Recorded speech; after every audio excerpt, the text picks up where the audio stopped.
Hi friends, flavour by Shiba ಚಾನಲ್ಗೆ ಸ್ವಾಗತ. ಇವತ್ತು ಕಡಲೆಕಾಯಿ ಬೀಜದ್ದು ಒಂದು ಫ್ಯಾಂಟಾಸ್ಟಿಕ್ ಆಗಿರೋ ಚಟ್ನಿ ಪೌಡ್ರ್ ಮಾಡಿ ತೋರಿಸ್ತೀನಿ. ದೋಸೆ ಚಪಾತಿ ಜೊತೆ ತಿನ್ನೋಕ್ಕೆ ಬಿಸಿ ಅನ್ನಕ್ಕೆ ಚಟ್ನಿ ಪೌಡ್ರ್ ಹಾಕ್ಕೊಂಡು ಒಂದು 2 ಸ್ಪೂನ್ ತುಪ್ಪ ಹಾಕ್ಕೊಂಡು ತಿಂತಾಯಿದ್ರೆ ಅದ್ರ ಖುಷಿನೇ ಬೇರೆ. ಇದನ್ನ ಟ್ರೈ ಮಾಡಿ ನೀವು, ಎಷ್ಟು ಚೆನ್ನಾಗಿರುತ್ತೆ ಅಂತೇಳಿ. ಮತ್ತು ಅದನ್ನ ಪ್ರಿಸರ್ವ್ ಮಾಡಿನೂ ನೀವು ಇಟ್ಕೊಳ್ಬೋದು. ಹೇಗೆ ಮಾಡೋದು ಅಂತ ನಾನು ಹೇಳ್ಕೊಡ್ತೀನಿ.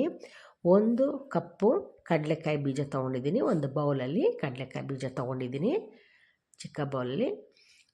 ಅದಕ್ಕೆ 1 ಸ್ಪೂನು ಜೀರಿಗೆ ಮತ್ತು ಕರಿಬೇವಿನ ಸೊಪ್ಪು ಸ್ವಲ್ಪ, ಆಮೇಲೆ ಬೆಳ್ಳುಳ್ಳಿ ಒಂದು 10-15 ತೊಳೆ ಬೆಳ್ಳುಳ್ಳಿ, ಆಮೇಲೆ 1 ಸ್ಪೂನು ಉದ್ದಿನಬೇಳೆ, ಒಂದು ಹುಣಸೆಹಣ್ಣು, ಒಂದು ನಿಂಬೆ ಹಣ್ಣಿನ ಗಾತ್ರ, 1 ಸ್ಪೂನು ಕಡಲೆಬೇಳೆ. ಇದಿಷ್ಟು ಐಟಮ್ಸ್ ರೆಡಿ ಮಾಡ್ಕೊಳ್ಳಿ. ಬನ್ನಿ ಬಾಣಲಿ ತೊಗೊಳ್ಳೋಣ.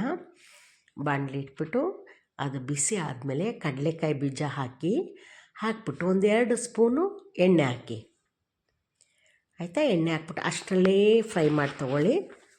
ಸಿಮ್ಮಲ್ಲಿ ಇಟ್ಕೊಂಡು ಫ್ರೈ ಮಾಡ್ಕೊಳ್ಳಿ. ಚೆಂದ ಫ್ರೈ ಆಗಲಿ, ಒಂದು ಒಳ್ಳೆ ಕಲರ್ ಬರುತ್ತೆ ಅದಕ್ಕೆ.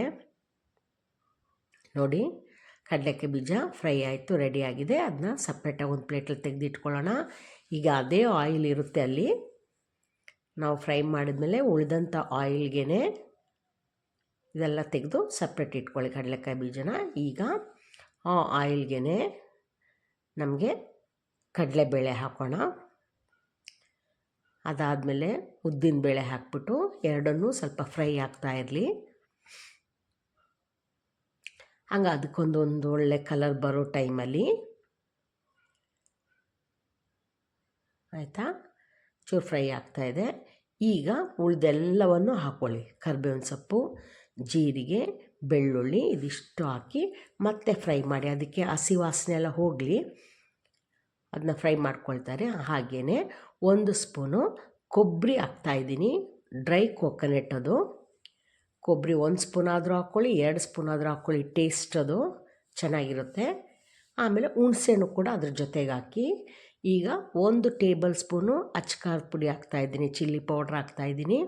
ಅದನ್ನು ಮಿಕ್ಸ್ ಮಾಡ್ಕೊಳ್ಳಿ. ಆಮೇಲೆ ಟೇಸ್ಟಿಗೆ ಎಷ್ಟು ಬೇಕೋ ಅಷ್ಟು ಉಪ್ಪು ಕೂಡ ಹಾಕ್ಕೊಳ್ಳಿ. ಉಪ್ಪು ಒಂಚೂರು ಮುಂದೆನೇ ಇರಬೇಕು, ಇಲ್ಲಾಂದರೆ ಸಪ್ಪೆ ಅನಿಸ್ಬಿಡುತ್ತೆ. ಇದನ್ನ ಚೆನ್ನಾಗಿ ಫ್ರೈ ಮಾಡ್ಕೊಳ್ಳಿ. ಸಿಮ್ಮಲ್ಲಿ ಇರಬೇಕು, ಸ್ಟವ್ನ ಸಿಮ್ಮಲ್ಲಿ ಇಟ್ಕೊಳ್ಬೇಕು. ಜೊತೆಗೆ ಈಗ ಇಂಗು ಹಾಕ್ಕೊಳ್ಬೇಕು. ಒಂದು ಅರ್ಧ ಸ್ಪೂನಷ್ಟು ಇಂಗು ಹಾಕಿ, ಅದರದ್ದು ಫ್ಲೇವರ್ ಚೆನ್ನಾಗಿ ಅನಿಸುತ್ತೆ ಚಟ್ನಿ ಪುಡಿಗೆ. ಇದ್ರ ಜೊತೆಗೆ ನಾವು ಕಡಲೆಕಾಯಿ ಬೀಜ ಫ್ರೈ ಮಾಡಿದ್ವಲ್ಲ, ಅದನ್ನು ಮಿಕ್ಸ್ ಮಾಡಿ, ಎಲ್ಲ ಚೆಂದ ಮಿಕ್ಸ್ ಮಾಡಿ ಸ್ಟವ್ ಸಿಮ್ಮಲ್ಲಿ ಇಟ್ಕೊಂಡೇ ಇದೆಲ್ಲವನ್ನು ಫ್ರೈ ಮಾಡಬೇಕು. ಆಮೇಲೆ ತೆಗೆದಿಡಿ, ಇದು ತಣ್ಣಗಾಗಲಿ, ಸ್ವಲ್ಪ ತಣ್ಣಗಾಗಲಿ. ಅದಾದಮೇಲೆ ಮಿಕ್ಸಿ ಜಾರ್ಗೆ ಹಾಕ್ಕೊಂಡು ಅದ್ರ ಜೊತೆಗೆ 1 ಸ್ಪೂನು ಜಾಗರಿ ಪೌಡ್ರ್, ಬೆಲ್ಲದ ಪುಡಿ ಹಾಕ್ತಾಯಿದ್ದೀನಿ. ಅದಕ್ಕೂ ಅದರದ್ದೇ ಆದ ಒಂದು ಟೇಸ್ಟ್ ಇರುತ್ತೆ. ಈಗೆಲ್ಲ ಮಿಕ್ಸಿ ಜಾರ್ಗೆ ಹಾಕ್ಕೊಳ್ಳಿ, ಪೌಡ್ರ್ ಮಾಡ್ಕೊಳ್ಳಿ. ಒಂದು ಬಾಕ್ಸಲ್ಲಿ ಪ್ರಿಸರ್ವ್ ಮಾಡಿ ಇಟ್ಕೊಳ್ಳಿ. ಬಿಸಿ ಅನ್ನಕ್ಕೆ ಚಟ್ನಿ ಪುಡಿ ಹಾಕಿ, ತುಪ್ಪ ಹಾಕಿ ತಿಂತಾ ಇದ್ದರೆ ಇನ್ನೂ 4 ತುತ್ತು ಜಾಸ್ತಿ ತಿನ್ಬೋದು. ಇದನ್ನು ಟ್ರೈ ಮಾಡಿ ಒಂದು ಸಲ, ಮಾಡಿಬಿಟ್ಟು ಹೇಗಿತ್ತು ಅಂತ ನನಗೆ ಹೇಳಿ.